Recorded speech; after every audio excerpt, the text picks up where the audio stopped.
Well, when I realized how windy it was and all the weather forecasts we've had, I said to Amy, who's taken me to how many of these events, if you're the only person there, do I still have to make the speech? She said I did.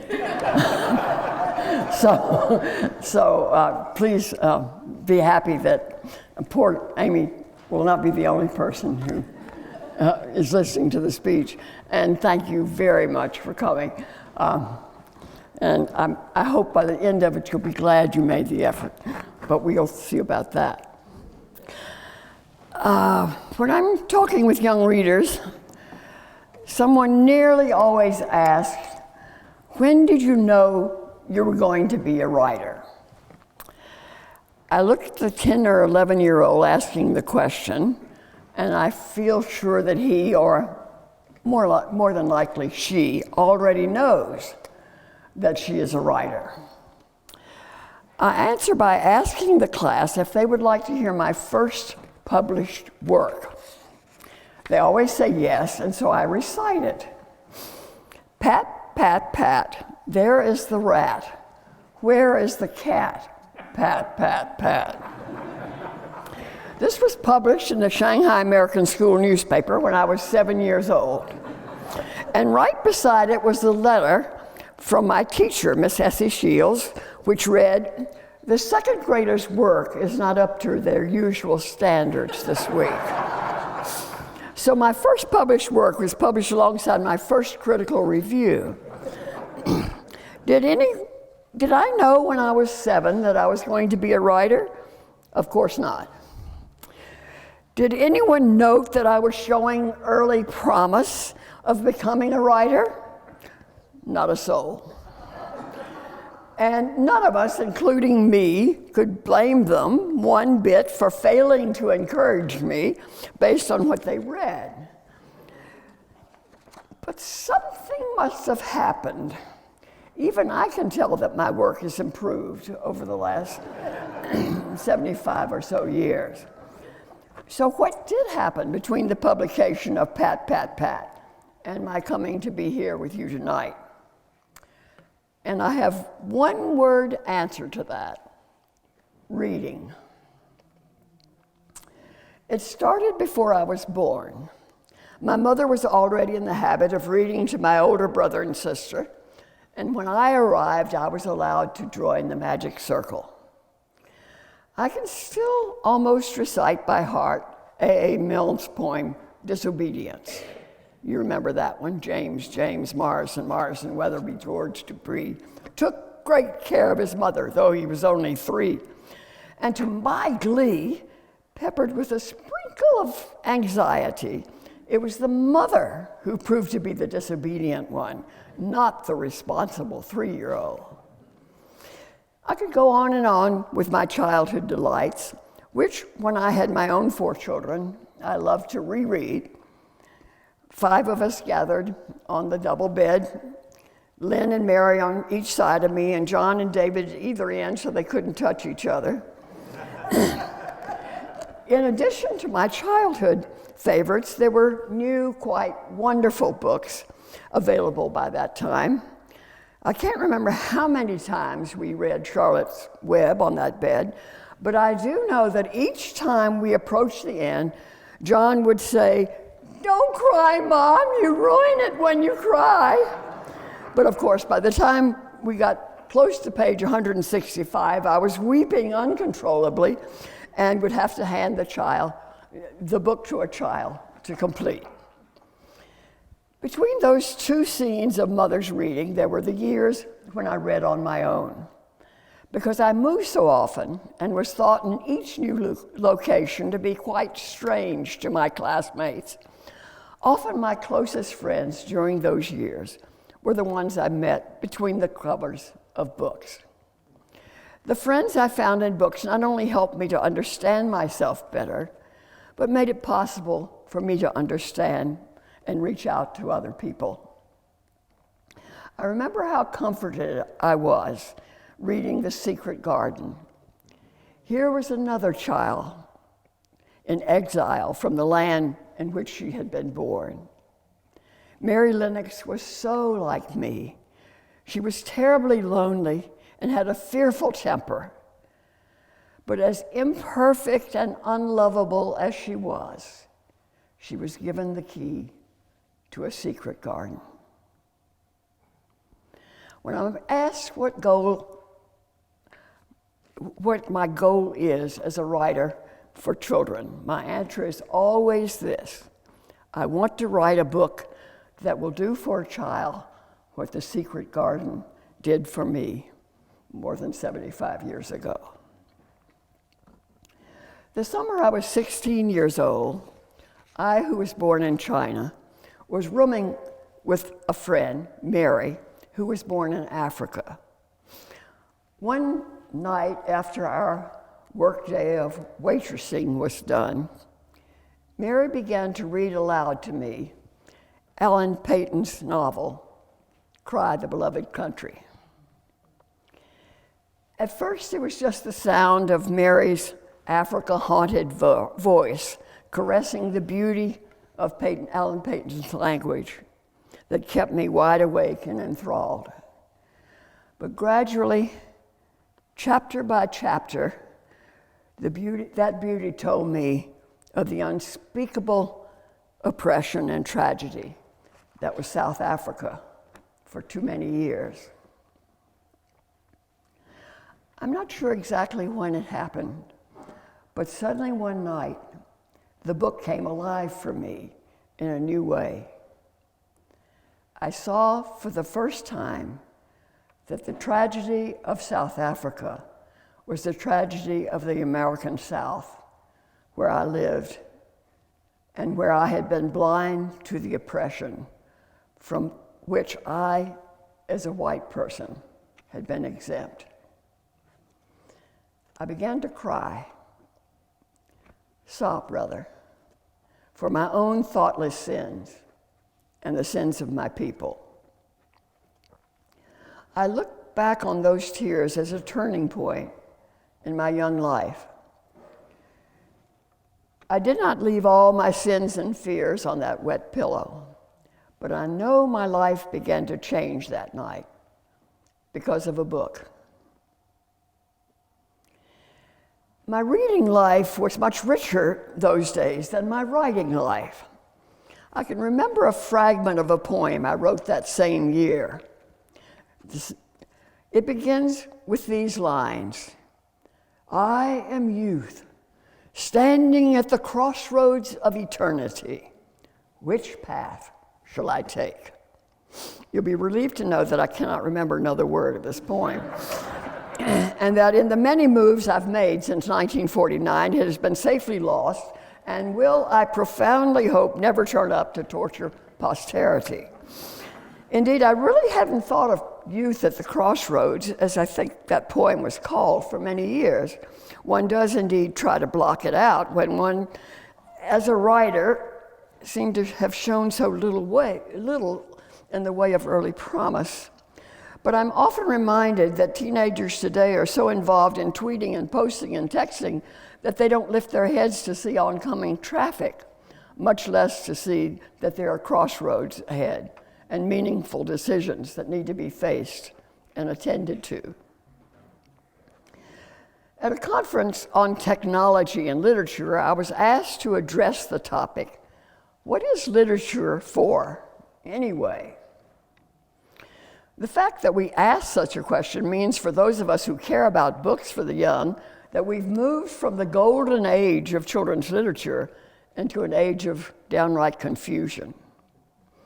And this confusion for writers, and even more for publishers, makes it hard to withstand the gale winds of technology and merchandising, which are rapidly blowing us down a path we may come to regret and may not be able to return from. But as challenged as we are by the confusion of our own age, I think it well behooves us to realize that we are not the first generation to fear the changes that are about to engulf us. Plato, lest we forget, argued in the dialogues of Socrates that if people learned to read and write, poetry would disappear. For it was only in the oral tradition that poetry could be preserved. I was made dramatically aware of this earlier crisis at the crossroads when, in 1995, my husband and I went to the island nation of Fiji to be part of a conference of Southeast Asian teachers. I worried excessively about the speech that I was supposed to give. But when I'd mentioned my anxiety to my friends, they'd poo-poo it. But you don't understand it, I said. These teachers don't even have pencils and paper for their classrooms, much less books. What can I say to them? Just tell them stories, someone said. But all my stories tend to be about books, I'd say. Mostly my own books, which there's very little possibility these teachers have ever seen. It didn't help that the first major speaker was a Fijian professor at the University of the South Pacific who spoke on the dangers of literacy. Quoting Plato's dialogues, he argued eloquently that the rise of reading was destroying poetry and the oral tradition from which it arose. Once people began to read, he said, they could no longer keep in memory the poetry, the stories, the wisdom of their traditions. Of course, the fallacy in his argument lay in the fact that if he himself had been unable to read, he could not have made the argument from Plato. But nevertheless, I was not comforted. What were these several hundred people with their beautiful sarongs and wise brown faces going to make of a speech by a pale American who had spent much of her early life nose to page and much of her later life fingers to keyboard? Fortunately, my speech came later in the week, after I'd gotten to know many of the folks in the audience. I'd gone every noon to the storytelling sessions and sat as entranced as a child, listening to stories from island nations with exotic names I had never heard of before. I saw homemade books made out of old newspapers covered with white paint, so text and pictures could be painted boldly on the newsprint in a size that 50 children in a village school could see so that they could read along. As I spoke to these teachers from whom I'd already learned so much, telling them, as I had to, stories about books they had never heard of, I felt something I could not understand, much less describe. I seemed to be making one of the best speeches, or perhaps the best speech that I had ever made. I sat down afterwards, overwhelmed. My husband had felt it too. We just looked at each other with dazed expressions on our faces. Later in the dorm room, we tried to analyze what had occurred, and this is what we decided. I had never spoken to an audience before who, having grown up in the oral tradition, truly knew how to listen. The thing that was happening in that open-air auditorium that morning was listening. The listening was so focused, so powerful, that it was palpable. So when Western civilization made the decision to set down in writing the treasures of literature and the scientific imagination, something precious was lost. That as a people, we will never, in all probability, retrieve. The power of corporate memory, and perhaps more important, the ability to truly listen to the spoken word.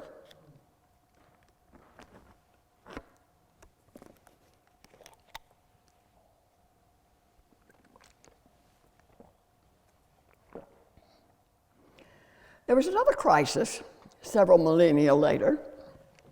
This was the crisis that occurred in Western civilization when the printing press was invented. long after it had been invented in China, I have to add, but at last it was invented in the West and came into popular use. On the final Sunday of October every year, we Protestants are reminded of this crisis. On October the 31st, Martin Luther, an unknown professor of theology, nailed on the door of the Wittenberg Cathedral a list of 95 objections to the prevailing practices of the Roman Catholic Church. Now, this whole matter might have been quickly hushed up, except for the printing press. Within weeks, copies of the 95 Theses of Luther had spread all over the nation. The printing press also made it possible for the Bible, which heretofore had belonged only in the monastery or in the church, to infiltrate even the humblest of homes. And those printing presses weren't just printing Bibles and religious theses, they were printing the classics of Greece and Rome. Wouldn't Plato have had mixed feelings about that? But of course, trouble ensued. Not only the Protestant Reformation and the splintering of Christendom, but the questioning of the whole social order. For wherever people read freely and widely, they begin to think and question. And there's nothing the established order dreads more than a thinking, questioning people. Erasmus, an orphan boy, took the only path out of poverty open to him, becoming a priest. But secretly, he read those forgotten classics. A heathen wrote this to a heathen, he marveled when he read Plato's dialogues. And yet, it has justice, sanctity, and truth. I can hardly refrain from saying, Saint Socrates, pray for me. And so the Enlightenment was born. In his perceptive book about books, the Gutenberg Elegies, Sven Berkitz reminds us that with the advent of the printing press and the consequent proliferation of books and reading material, the nature of reading itself changed. Just as poetry changed radically when it was no longer primarily memorized and declaimed, so there was a sea change in the act of reading itself. In the Middle Ages, and until about the middle of the 18th century, very few people owned books. And the average book owner had very few books: a Bible, a devotional tract or two, perhaps an almanac, all of which were read over and over again. So the act of reading was necessarily intensive. But by the early 19th century, those people who could read were, by and large, reading extensively. In addition to books, all kinds of journals and newspapers were available. So a reader read a page or an item only once, racing through to get to the next bit of reading material. In our day, adults who read generally read this way. Although today's pace in relation to the pace of the past century is like that of a fast-forwarded cartoon to a painting on the wall of a cave. There's so much more paper coming into our houses and places of business these days that to glimpse at a page of print is to read it. And this is where we who write for children still have the advantage. For the child who loves to read is still willing to take the time to give a book, in Robert Louis Stevenson's felicitous phrase, a just and patient hearing. I increasingly feel a sense of pity toward my fellow writers who spend their lives writing for the speeded up audience of old folks. I know they look at me with a patronizing air, I who only write for the young. But I don't know how many of them who have readers who will read their novels over and over again, and who will create their own terabithias to play out endless repetitions of their beloved passages. These are readers who tell the writer things about her story that she didn't know herself until the reader reveals it to her. A 5th grade boy asked me once in a school visit, "Did you name Jesse Aarons after Jesse Owens?" Of course I had.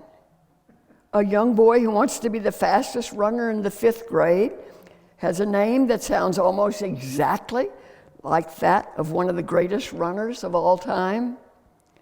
Of course I had named my Jesse after the great one, but I didn't know it until an African American child who was also an intensive reader asked me that question. Many parents and other adults seem to have forgotten that children who read are, by and large, like the intensive readers of another century. "Oh, I know he likes that book, but why buy it for him? He's already read it," they say in the bookstore. But that is exactly when children should own a book, so they can read and reread and treasure it, and in time pass it down to their own children. But even adults who are readers are unaware of this. The communication revolution, which began with the printing press, has speeded up to the extent that once more we have a crisis at the crossroads. Sven Burkett warns that the great danger in this particular crisis is that most people are oblivious to it. They hardly pick up their nose from their phones to think about it. You mentioned your concern with what television, video, computers, the internet, the World Wide Web, not to mention Twitter, Facebook, and Snapchat, are doing to the ability to read intensively and think about what we have read, and you are dismissed as a Luddite. But there's a great danger in this shallow approach to knowledge. I think we all are aware of that these days. We're familiar with the social media rumor that declared that Hillary Clinton was running a child pornography site out of a fast food restaurant. Even when not downright false, media most often provides us with a smattering of data that is an ocean broad and an inch deep. Not to mention that lies and misinformation proliferate to the point that they are accepted as the truth because they've been heard so many times. A wise man told us long ago that a little learning is a dangerous thing. Drink deep or taste not the Pierian spring. Their shallow draughts intoxicate the brain, and drinking largely sobers us again. The Pierian spring, incidentally, for those of you whose memory of mythology, not to mention Alexander Pope, is as faulty as mine, is the Macedonian spring from which the Muses drank. In other words, the source of inspiration for the arts and sciences of ancient days, where we should be drinking deeply or not at all.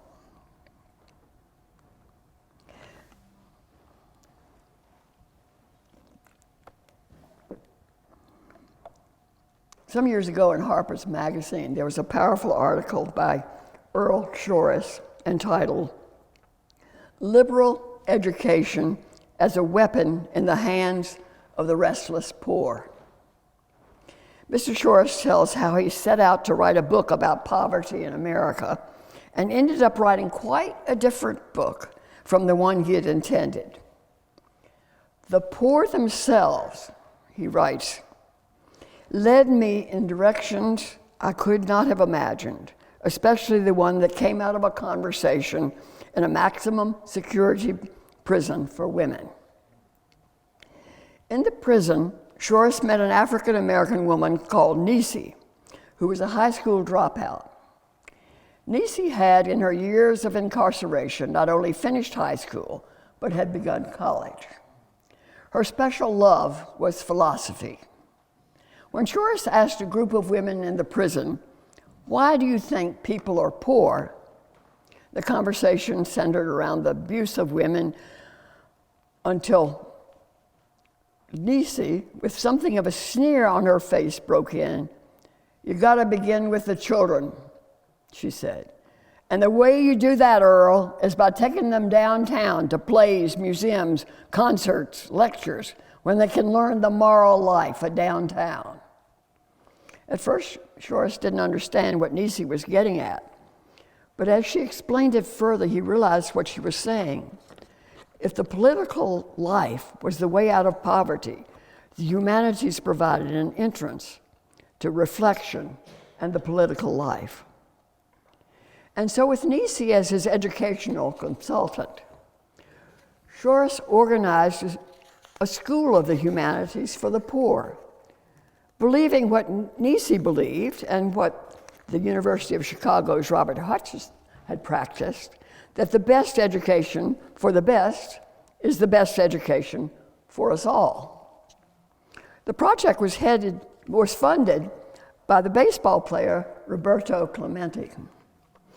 And I can't stop without telling you a bit more of what happened in the Clemente course in humanities, which actually is still in operation. Of course, his first attempt to recruit students for the school was a total failure. He was urged to aim lower, but he refused. Instead, he tried a different approach. "You've been cheated," he said to a group of potential students in the Bronx. "Rich people learn the humanities. You didn't. The humanities are a foundation for getting along in the world, for thinking. Rich people," he went on, "know politics in that sense. They know how to negotiate instead of using force." He got 50 applicants for the 30 positions in the course, which included philosophy, poetry, art history, logic, rhetoric, and American history, all taught on the highest university level by eminently qualified professionals. It was Nisi who told Shores how to begin his first class. When he told her he was going to teach moral philosophy, she asked him what that would include. He told her they would begin with Plato, the Apology, a little of the Crito, a few pages of the Phaedo. They'd read Aristotle's Ethics and Thucydides, particularly Pericles' funeral oration, and end with Antigone. "There's something missing," said Nisi, the former addict, an HIV-positive prisoner. "And what's that?" asked Shores. "Plato's allegory of the cave," she said. "The ghetto is a cave. Education is the light. Poor people can understand that." And so the course began. There were losses along the way, but 16 of the original 30 graduated from a course as tough as any they would have taken at one of our Ivy League universities. Those students recognized that the humanities were the door into a different quality of life, and they were willing to work like the Greeks of old to get through that door. Now I contend that Earl Shores' course couldn't have been taught by traipsing through Wikipedia. It took intensive reading of difficult texts. Reading in this fashion is, simply put, hard work. It demands not merely the skill to decode, it demands time and thought. It demands reflection. And out of this reflection comes wisdom. And wisdom is in short supply in our society. Well, back to our own crisis, that of technology supplanting the written word. It is not unrelated to all I've been saying. It has been my experience as I speak in schools and hear from young readers that there are still intensive readers among our children. But the rise of technology is not the only crisis. While computer capacity expands unbelievably, the books that children who read intensively will want to read 18 times and reflect upon and pass down to their own children are rapidly going out of print. There's no lack of books, but many of these are books they'll be pleased to read once and forget about. It is certainly all right for children to have books that they will read only once. It develops both fluency in reading and the habit of reaching for a book instead of a remote. And I certainly want books for children that amuse and delight. But I, for one, want more than books as simply another form of entertainment. I want to give my grandchildren books that will shape their thinking and change their lives. This year, I had the privilege of being the chair of the jury for the National Book Award for Young People's Literature. The good news, as I often said to my fellow jurists, is that 2016 is a good year for young readers. The bad news was that it was a good year for books for young readers.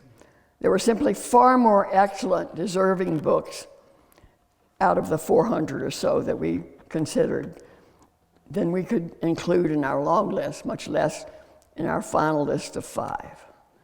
But we read and reread and talked and anguished and read some more, and I could not be prouder of our terrific jury or of the choices that we were finally able to make. For Christmas, I gave my grandchildren copies of the Mark Trilogy, Congressman John Lewis's graphic novel autobiography, the 3rd volume of which was this year's award winner.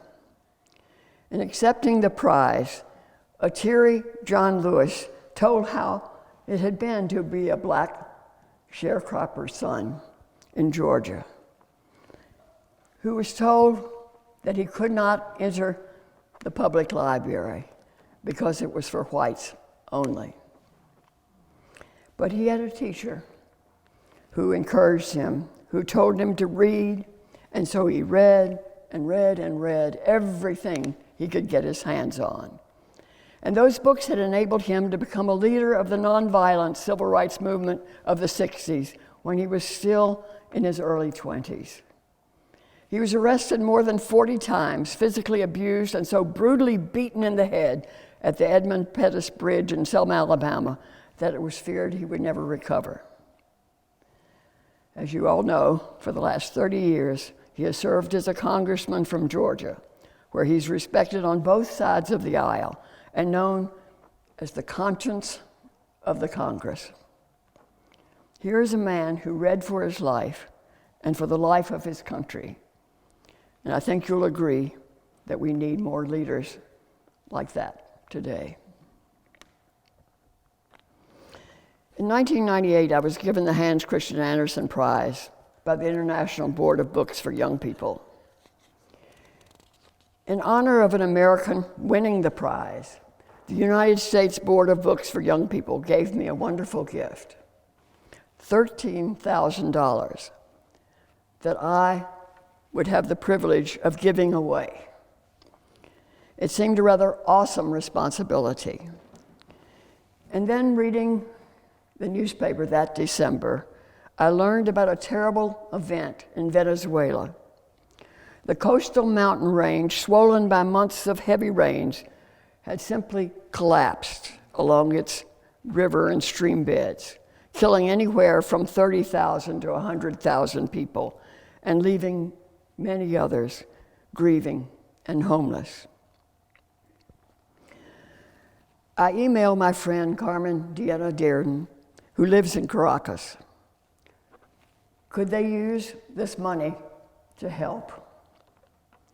The timing, as they say in my world, was providential. Carmen Diana was at that time a publisher of children's books and chair of the board of Banco de Libra, which is like the reading council of Venezuela. She and her colleagues had been talking about what they could do beyond supplying the physical necessities for the devastated survivors of the tragedy. They needed money for books and supplies to carry out their plan. And here it was, suddenly dropped into their laps. Using a 4-wheel drive to take them over the mountain since the road was impassable, the volunteers first went to a small school in the barrio of Canepi near the port city of La Guajira.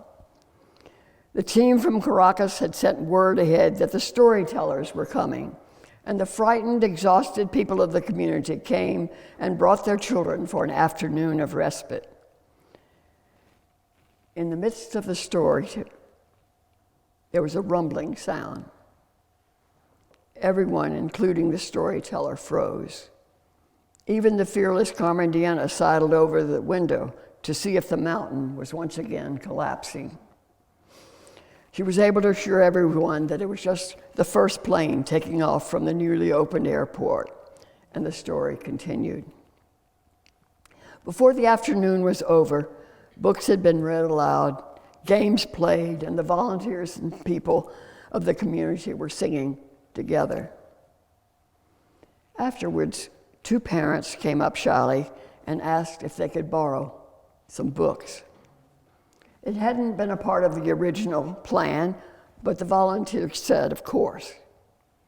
And these two parents, one a mother, the other a father, took the books home, gathered their family and neighbors, and began to have story time in their own homes. Banco del Libro had planned to train teachers on how to use books and stories with children, and they did, but they also decided to train these eager parents. The volunteer team from Banco del Libro met with the parents and teachers once a week for 5 months. As part of the training each week, Carmen Diana decided to read aloud the Spanish translation of Bridge to Terabithia. When you got to the place in the story when it begins to rain, she could feel the tension mounting in the room. "Shall I stop reading?" she asked. There were nods from the frightened listeners. A long pause, and then someone said, "No, go on." She read to the end of the book that afternoon. Everyone was crying, including me, she said. And then the mother they call Shy Maria, to distinguish her from the other Maria, said quietly, "I think this means we must begin to build our own new bridges." And build them they did. It's hard to know exactly what is going on in the chaos of Venezuela today, but at the last count I got, there were more than 70 centers. The leaders were teachers and parents, some of whom went back to basic education classes so that they could learn to read well enough to share books with their children and neighbors. People whose only reading in the past had been the occasional newspaper or magazine were now only discovering the joy of books, but were sharing that love with their families and neighbors. One participant told a leader, "Everything is so terrible after the tragedy, but now I know that when I need peace, I can open a book and begin to read." In September of 2000, I went to Venezuela to see firsthand some work of the Read to Live program, which the gift from my USBBY friends had funded. The scars were still visible on the mountain, though the fast-growing greenery of the tropics was beginning to cover them. "At first," said Carmen Diana, "it looked as though a giant tiger had scratched the mountainside. The great gullies which marked the paths of the destruction remained. In them were the huge boulders that the floods and mudslides had brought down. Thousands of bodies were still buried beneath the rocks and dried mud. Tens of thousands of the living remained homeless.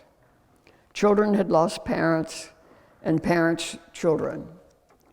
No one was untouched." School was on vacation, so we met in Jennifer's house across from the school in Gwinnett, where this initial session of Read to Live had been held. In her living room were those first parents who came and who had now made for themselves lovely yellow banners announcing that their homes were Read to Live homes, where their neighbors could come for storytelling and reading. The banners matched the bright yellow bags in which they carried home each week's supply of books. "Tell them your anecdote, Nancy," someone said. "I work," said Nancy, "with children who are very disturbed. Most of them have to be on medication. Recently, I decided to read to them Willie the Dreamer, which is a book by Anthony Brown. Afterwards, one of the most troubled and troublesome boys came up to me "You don't have to give me any more medicine," he said. "I'm going to be like Willie the Dreamer." He hasn't had any more medicine since that time, Nancy said, and he's doing okay. My contribution to the sharing that day was the story of how I came to write the book they had all read together. I wrote Bridge to Terabithia, I told them, after our son's best friend had been struck by lightning. And these new friends who had endured the loss of thousands wept for the death of one little North American child they had never met, but whose story had spoken to the chaos of their lives. Since that time, these wonderful folks in Venezuela sent help and advice to people in Indonesia who were ministering to the child survivors of the tsunami, and to persons in our own country who worked with children after Katrina, and to folks working with children after the earthquake in Haiti. Even in Pakistan, literacy specialists were looking to our Venezuelan friends as a model. When I was chosen to serve as National Ambassador for Young People's Literature, I was told I had to select a platform for my 2-year tenure. Now, I write novels, not tweets. I couldn't imagine a slogan that would fit the bill. But one night when I was wrestling with the idea, I had a dream. I dreamed I was back in Venezuela with my friends in the Read to Live program. When I woke up, I thought, read for your life. That's what I want to say to children and adults in this country. I want to encourage, urge young people and everybody who has anything to do with the young to read for your life. Read for knowledge and understanding and courage, as John Lewis did. Read for consolation and comfort, as my friends in Venezuela did. Read for your life as a member of a family, as a part of a community, as a citizen of both this country and a citizen of the world. Read for delight and laugh together. I have a motto above my computer that says, "Time spent in laughter is time spent with God." Read about, it's a Japanese saying, which I think is worthy. Read about people who are different from you and about ideas that are foreign to your own.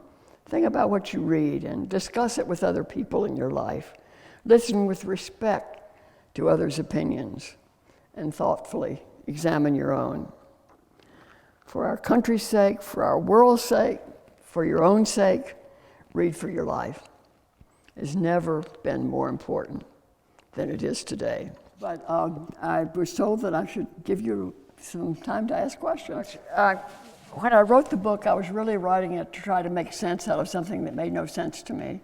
And people think that we who write for the young are writing because we want to impart some lesson, and most of us who do it seriously do it because we want to answer some question that's very difficult for us. And we're allowing the readers to struggle along with us in our question. And when my son's best friend was killed by lightning, it didn't make any sense. And I finally came to the conclusion that a story has to make sense. At least, I've read adult novels that don't make any sense, but we won't talk about those. Because if you're writing for the young, you do have to make sense. It has to have a beginning and a middle and an end, and when you get to the end has to have emotional sense for you, even if it doesn't have intellectual, satisfying, rational tying up. And so I did it really, first of all, for myself. People want me to say that it cured my son of his grief. It didn't. But it helped me, because I was going through cancer at the same time, so I was having to face my own death as well as the death of my son's best friend. And I get these irate letters that death is not appropriate for 10-year-olds, and I said, well, 2 of my children lost friends before they were 8, or before they were 9. JP was 8 when his friend died. So it's not appropriate, but it happens. We don't get those choices. And I would like for a child to be able to read a book and have that rehearsal for grief before they have to go through it themselves. And I think that's one thing children's books are wonderful for, is to rehearse things that will have to happen later on. I remember when we moved from Maryland to Virginia, my youngest was so unhappy. She said, "I never moved before." She didn't remember that when she was 5 months old, she was brought on an airplane from Arizona to our house, but she didn't remember that one. And she said, "I've never moved before. I never had any practice moving." And I thought, right, she never had any practice moving. And so, but a book can give you practice in things that you'll need to rehearse later on. Every child is different. so no, it's not one size fits all in those things, but well, I would go to your local library and talk to the children's librarian, because they're the most knowledgeable people. You know, Charlotte's Web is a book I think every child should have read by the time they're 8 or 9 years old. It's beautiful. Nobody writes like E.B. White. He's such an absolutely wonderful writer. And I think what a lot of people forget is what a simple writer he is. You don't have trouble understanding E.B. White, even in his adult New Yorker essays. He knows how to use the English language in a way that very few of us will ever be able to imitate, but it's a good model for us. So I would certainly want every child to have read Charlotte's Web, and that's a case in which I think one size is good for all. I was very frightened about reading The Secret Garden to my own children, because I was afraid that they wouldn't love as much as I had, because it's Victorian, and but they did. And so I think we underestimate children's ability to understand things that are not exactly what they experience every day.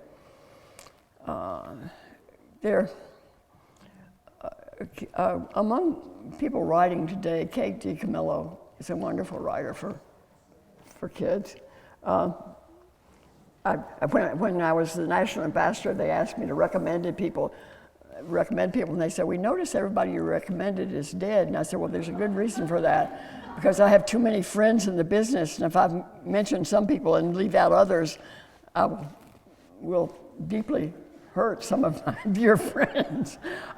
But since I don't think there are any other children's writers in the audience tonight, I might be safe to mention Kate, because I think she's a lovely writer, and one that I'd be happy for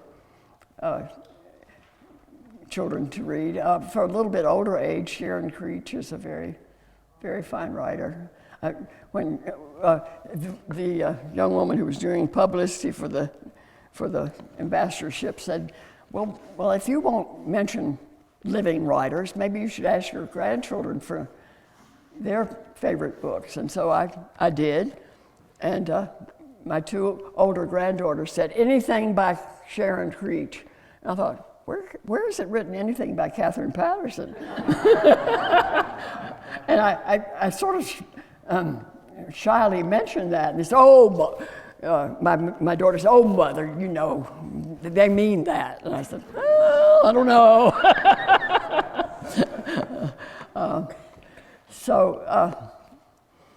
And then you're going to say, "But those are both women writers. Who are the great writers for boys?" And well, let's see, who would I mention?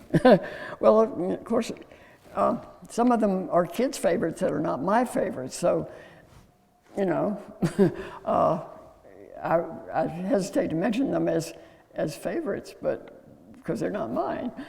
But Gary Paulson is one that boys do tend to love, and not my favorite, but that's okay. Anybody else want to chip in on books that your kids have read? Richard Peck. Oh, Richard Peck has written this wonderful new book, which I just love because has anybody else written a funny book about a gay marriage? I don't think so. It's just really delightful. And Richard Peck is a terrific writer.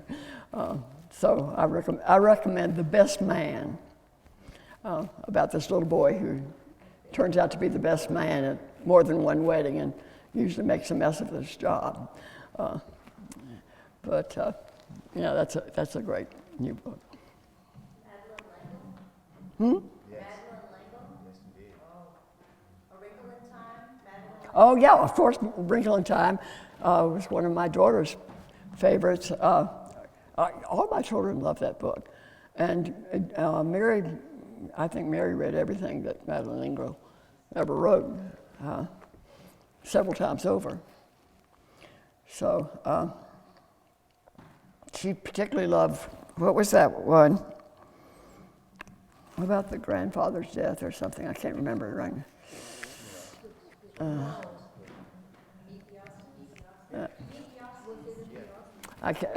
No, it wasn't Meet Austin. It was a later book than that.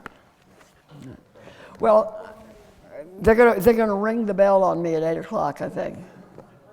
One more question. This might be a selfish question, but I wonder if you wrote when your children were small and how you found or made the time to do that, and if you struggled with taking that time to do that. It often has to mean taking time away from your family. Well, because I know myself very well, I knew that I could not write when I had a child that was awake. Because my powers of concentration would allow them to run into the street or fall into the fire or something, and I wouldn't even be paying attention. So I could only write when they were asleep. Which meant mostly that I wrote in 5-minute snatches of time when they were small. I began writing the book that I was asked to write by the Presbyterian Church when my older son was born. So for their whole lives, I've been a writer. Now, I have not been a published writer for their whole lives. And there was a 7-year period between the book that I wrote for the church and my first novel, in which I published one short story, which the magazine that published it died the next month. And I sold one poem, and the magazine which bought the poem died before it was published, which was my writing career for 7 years. But I was writing all that time. And then, of course, once my children started school, I had more time. But when people say, well, I'm going to write when I have time, I think, you're going to write when you have nerve. Because you'll find the time somehow, even if it's just small snatches of time. And the thing people forget is that your subconscious is working for you. So that those 5 minutes you can write down what your subconscious has been working on for a while. Just run and write it down. As I say, I've got a lot of stuff that never got published and never will be published. And I hope it will never be published. But I was learning how to do it. I was exercising the right muscles, even if I wasn't writing anything really worth publishing. I came to it late because I didn't get married until I was almost 30, and I didn't really start writing until I was past 32. And I didn't start really publishing until I was 41. So that's, I've had a long life, so I've published a lot. But the problem with writing is it takes nerve. And I don't think of myself as a particularly brave person, but you have to be willing to put yourself out there. You have to be willing to be sneered at. that's kind of hard to do. But otherwise, it's not going to happen. And that's my advice for all of you who are sitting there with a book in your heads that you haven't written down yet. I think that's it. Thank you very much.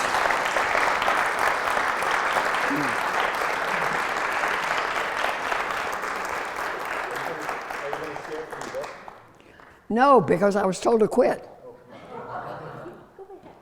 Oh, shall I read? Well, this is my tribute to libraries. And I love reading this.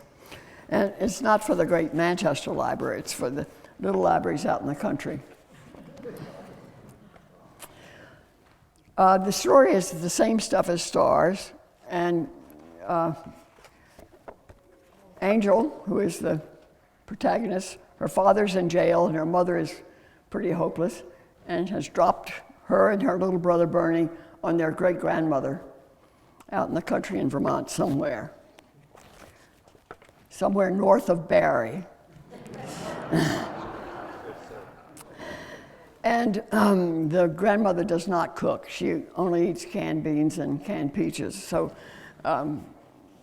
Angel decides she has to go to the library and get a cookbook so she can cook proper meals for her little brother and herself. On the green between the store and the church, there was a tiny house. It was set back from the other buildings and lined with the graveyard, and she hadn't even noticed it the last time they'd walked down for groceries. Come on, Bernie, we got to see if it's open. I want to go to the store. Maybe if you're good, we can go after. Now. She ignored him and walked up the path to the little house. Over the door, painted in large black letters, were the words, Elizabeth Fletcher Irwin Memorial Library. The sign was almost bigger than the building. There was a hand-lettered pasteboard card in the window giving the hours, Mun, Wed, Fry, 12 noon to 3 p.m. Today was Monday. She felt sure about that, but she didn't have a watch, so she had no idea if it was noon yet or not. She tried the knob. It turned, and the door opened.